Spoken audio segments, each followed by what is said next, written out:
pemirsa, menurut saya ini segmen akan menjadi segmen yang paling seru di mana paslon akan bertanya, menjawab, menanggapi dan menjawab tanggapan. Kesempatan pertama diberikan kepada paslon nomor urut 1 untuk bertanya kepada paslon nomor urut 2. Waktu bertanya 1 menit.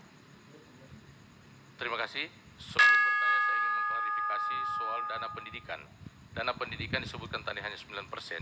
Setelah hasil klarifikasi kami coba cari informasi. Dana pendidikan untuk Provinsi Sulawesi Tengah tahun 2020 hasil evaluasi perubahan tanda tangan oleh Mendagri sebesar 37,72%. Pertanyaan saya kepada pasangan calon nomor 2 adalah bagaimana langkah-langkah strategi yang akan dilakukan ke depan jika kemudian kita mau mencari solusi atas persoalan tenaga kerja dan persoalan kemiskinan di Sulawesi Tengah yang sekarang ini memang menjadi persoalan masyarakat. Banyak sekali masyarakat yang menginginkan agar supaya pemerintah mampu hadir untuk membantu mereka. Dan yang ketiga, persoalan kestabilan harga komoditi, sehingga nanti masyarakat bisa mendapatkan hasil penjualan komoditi itu menjadi lebih baik ke depan. Terima kasih. Assalamualaikum warahmatullahi wabarakatuh. Baik, dirasa cukup? Silakan paslon nomor 2 menjawab dengan durasi 2 menit. Terima kasih. Jadi saya dulu klarifikasi lagi. Ini data resmi, bukan data abal-abalan. Dari Google tentang dari Kementerian Pendidikan masing-masing daerah hanya 14%. Tapi kalau kita hitung dari anggaran APBD yang diturunkan ke pendidikan hanya 429 berapa? 29 lebih. Nah, jadi kalau 29 lebih di APBD kita 4 triliun lebih berarti hanya 9 lebih. Tetapi data dari nasional yang saya ambil di Google yang kita dapatkan juga dari ini yang seperti ini data resmi. Ya, kalau berarti bohong Departemen Dalam Negeri, Departemen Pendidikan. Ini saya pertama klarifikasi ya supaya jelas. Kalau itu semua 33%, kayak sudah hebat betul. Riset apa semuanya kita bisa biayai, sekolah kejuruan kita bisa biayai. Ini ternyata tidak, kita masih rendah dalam SDM. Ya, terus terang itu satu. Kemudian kemiskinan. Kemiskinan ini kita ada 3 kemiskinan. Tipenya, kemiskinan kultural, kemiskinan natural, dan kemiskinan struktural. Jadi menyelesaikan juga kemiskinan harus ada, jelas. Kultural apa? Pendidikannya, kita minta ulama-ulama memberikan ceramah-ceramahnya tentang bangun dari tidurmu. Ini semuanya harus kita lakukan. Jangan lagi yang namanya natural. Ya dia tidak ada pengairan, dia tidak memang alamnya tidak mendukung ya kita harus turun pemerintah ke depan bagaimana mengadakan pengairan atau tidak tanamannya bibitnya lain karena ya harus kita bikin perkebunan kayak di Pulau tidak mungkin dia pertanian yang banyak dan kemudian bagaimana kita tingkatkan ya petani tanam serempak sehingga ada kenaikan 30%. 30% itu ada 5 sampai 7. Silakan paslon nomor urut 1 silakan ditanggapi. Ya, kalau berkaitan dengan penanganan kemiskinan, memang ini harus menjadi langkah bersama dan harus cepat kita menangani. Kenapa? Karena kemiskinan tadi disampaikan itu memang betul-betul menjadi tanggung jawab bersama. Kita harus mencarikan segera apa yang menyebabkan mereka miskin dan kemudian pemerintah bertanggung jawab untuk segera mencarikan solusi atas itu. Solusi-solusi yang harus kita berikan pertama memastikan bahwa masyarakat itu harus punya pendapatan secara mandiri. Ketika dia punya pendapatan secara mandiri, maka dia akan bisa keluar dari kategori miskin. Dan kemudian yang berikutnya memastikan kepada mereka bahwa mereka juga harus bisa meningkatkan produksi dari hasil-hasil kerja-kerja mereka itu, dan kemudian pemerintah memastikan bahwa ada pasar yang bisa menyerap hasil-hasil produksi mereka sehingga mereka juga bisa mendapatkan keuntungan secara ekonomi. Dan kemudian kita harus memberikan pemahaman kepada masyarakat tentang kultur budaya, bagaimana kita harus bisa membangun jiwa entrepreneur bagi masyarakat. Terima kasih. Assalamualaikum warahmatullahi wabarakatuh. Silakan ditanggapi paslon nomor urut 2. Jadi begini, ini kalau saya ingat zaman dulu ada tokek di kampung yang dia kalau kita orang tua kita butuh uang karena pendidikan kita atau sakit kita minta sama toke, pinjam sama toke, nanti hasil kebun saya baru bayar. Atau tidak, pajak kelapa saya kalau dia orang Sulawesi ya. Nah, kita makanya sekarang, kita bikin BUMDes itu seperti itu.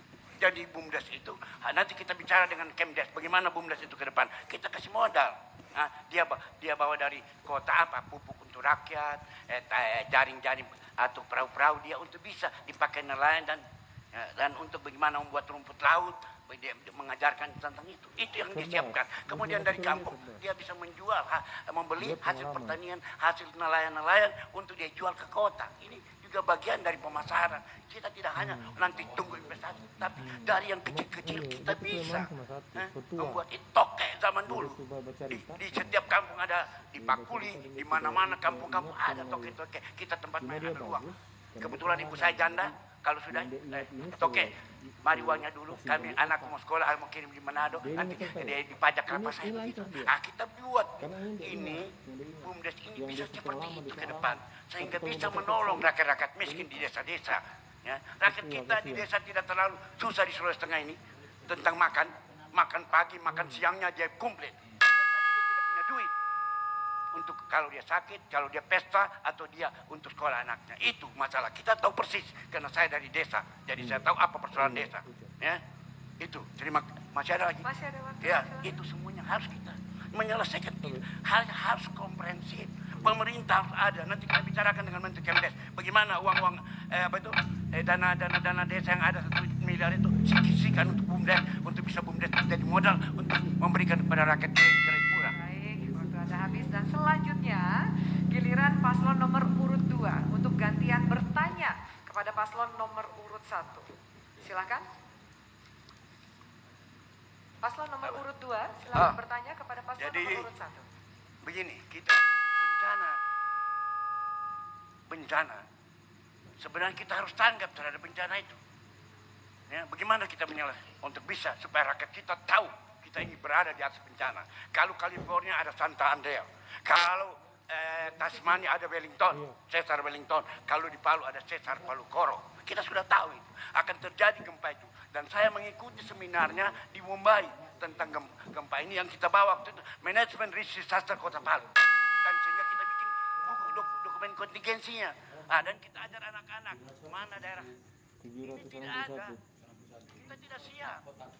Padahal kita sudah ada kerjasama dengan UNTAD, Pak Rahman untuk rumah tahan gempa waktu itu.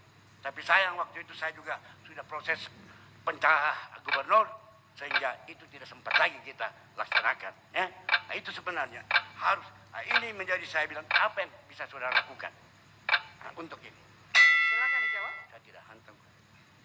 Iya, berkaitan dengan persoalan penanganan kebencanaan. Memang penanganan kebencanaan akan berubah polanya ketika kemudian di Sulawesi Tengah menjadi satu daerah di mana proses bencana terjadi secara bersamaan. Ada bencana alam, likuifaksi, tsunami, tanah longsor, dan sebagainya. Nah, konsep-konsep tentang penanganan bencana ini harus kemudian dilakukan perbaikan lagi. Kenapa? Karena kalau dulu dikatakan kalau tiba-tiba terjadi gempa berlindung di bawah meja, kemudian dibawa ke tiang-tiang yang ada kekuatannya supaya kita terhindar, tapi di Sulawesi Tengah tidak berlaku. Kenapa? Terjadi likuifaksi. Nah, edukasi kepada masyarakat itu harus kita jadikan sebagai laboratorium untuk melakukan penelitian. Insya Allah ke depan kalau kami diberi amanah menjadi gubernur, kita akan jadikan daerah kita ini sebagai laboratorium untuk penelitian besar dunia. Bukan hanya penelitian nasional, tidak. Kita akan mengundang ahli-ahli dunia datang ke Sulawesi Tengah ini untuk memastikan bahwa mereka akan menemukan konsep-konsep baru, teori-teori baru tentang masalah kebencanaan ini. Kenapa? Karena memang bencana di Sulawesi Tengah ini adalah bencana yang betul-betul menjadi pelajaran bagi semua ahli di dunia. Maka mereka datang berbondong-bondong ke Sulawesi Tengah waktu itu. Jika kami diberi amanah menjadi gubernur, kita pertama akan mengikutkan lembaga perguruan tinggi yang ada di Sulawesi Tengah, khususnya Universitas Tadulako dan Universitas menjadi leading sektor untuk pelaksanaan penelitian ini. Kenapa? Karena kita harus angkat universitas kita agar supaya kita bermartabat, universitas kita dihargai, dihormati di luar sana, dan kita akan pastikan pemerintah akan bersama-sama dalam rangka untuk kita melahirkan sebuah konsep dan gagasan baru tentang penanganan bencana di Sulawesi Tengah, bahkan di dunia. Tidak menutup kemungkinan hal yang sama terjadi di tempat lain. Kita lahirkan dari Sulawesi Tengah konsep baru tentang penanganan bencana yang bisa dipakai nanti untuk ke seluruh dunia. Saya kira itu akan kami lakukan ke depan jika diberi amanah menjadi gubernur. Kenapa? Karena penanganan bencana menjadi tanggung jawab kita bersama-sama. Terima kasih. Baik, silakan langsung ditanggapi paslon nomor urut Ya, 2. itu normatif. Tapi kita harus bikin namanya betul-betul menjadi kenyataan. Bukan hanya jadi pepesan kosong, tapi menjadi kenyataan. Saya pelakunya, saya bawa makalah di Mumbai, ya, di Mumbai tentang manajemen disaster Kota Palu. Sehingga waktu itu kita pulang dari sana ada namanya dokumen kontingensi bencana. Kalau terjadi bencana apa dilakukan wali kota, apa dilakukan ini, lakukan ini. Tapi di Sulawesi Tengah semua pemimpin tidak siap menghadapi itu. Kebetulan beliau ada di Kendari, saya tahu. Jadi tidak ada yang siap untuk menangani bencana itu. Ini tidak bisa lagi ke depan.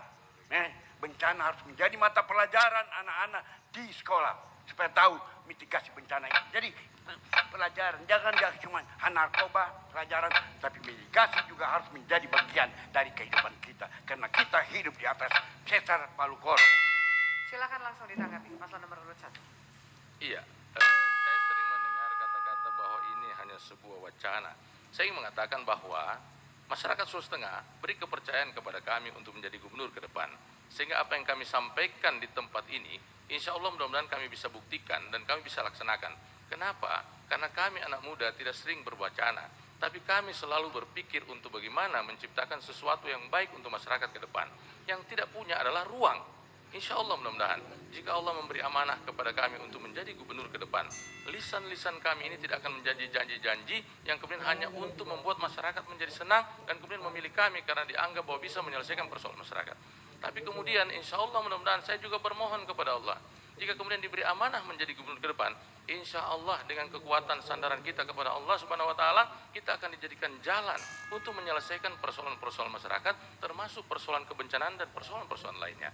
Kalau kemudian masyarakat berpikir bahwa apa yang kami sampaikan ini cuma wacana, saya kira mungkin perlu untuk dilihat hasil-hasil kerja, hasil-hasil karya yang telah kami lakukan selama kami diberi amanah dalam berbagai posisi.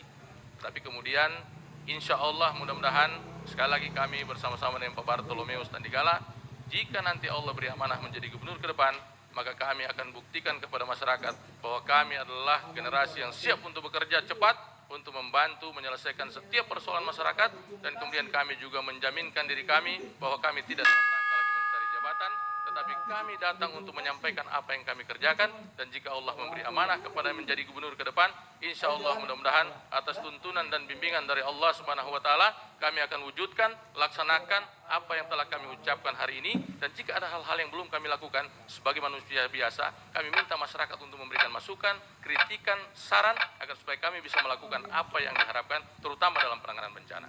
Terima kasih. Assalamualaikum warahmatullahi wabarakatuh. Baik, kita beri aplaus. Saling bertanya, saling menjawab, saling menanggapi, dan kami akan segera kembali usai jeda di segmen 6 akan kami hadirkan.